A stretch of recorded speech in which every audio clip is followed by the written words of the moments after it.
Give us your take on how things went out here for you today. I think I had a pretty decent day. I feel like my 40 could have been better or whatever. I don't feel like I got out and ran, but for the most part, I think I did pretty good.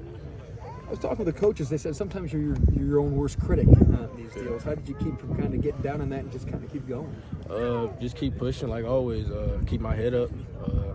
You can't worry about the past. You got to think about the next move, whatever. So that's what I did. Kept my head up and kept pushing. Got the job done. Obviously, the physical aspect is a big part, but getting the chance to talk to the scouts one-on-one about your experiences and get their take, what's that like? It's a great experience, man. I talked to a lot of guys. They seem to like my tape and what I did earlier, so I feel real confident about this draft coming up, whatever. But yeah, like I said, it's a great experience, and I'm just happy to had this opportunity. What about the other side of it? Have you talked to any agents, and what feedback you get from them, and have you signed with anybody yet? Oh yeah, I have an agent, Safira Lawson, STI Sports. But yeah, I signed with him like basically right when I declared for the draft. Me and him got a great relationship.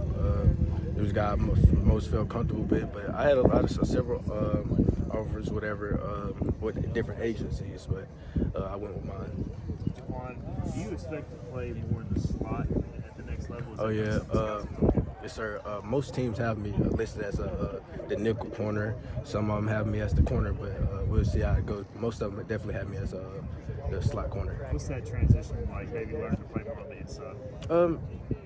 I played a little bit my freshman year. You just have a lot more run fits, gaps to clog, whatever, fit A gap, B gap. So it's pretty much the same for me, except just more run fits, which I don't have no problem with. How's been the most eye-opening experience of this whole pro part of it as you go through the process? Or something you didn't know that you're kind of going through to go, oh man? I mean, I always kind of knew it was a business, but business, definitely a business.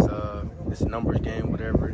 So, and just not, I have learned whatever from other NFL players, just don't get attached to anybody, no teams or whatever, because at the end of the day, it's a business and they got to do what they do, no hard feelings. But that's the main thing. How surprised were you that you weren't invited to the combine? Did that add some fuel to you? Oh yeah, definitely. I was definitely shocked, but you know, it happens for a reason. I had to keep going, keep pushing. Had the opportunity to come out here and in front of a good amount of scouts. So, like I said, it was a bummer or whatever, but I can't look back now. I'm still going to head for it. What's next in the process for you? I have a couple visits set up, top 30 visits. I've been to one. I've been to the Lions. The 4th, I leave and go to Denver. Then straight from Denver, go to the Cardinals, and then from the Cardinals, go to the Chiefs. You said you've talked to some guys about this being a business. Who have you reached out to for advice during this time? I share the same agent with you guys, Sneed, for the Chiefs. He plays slot corner also.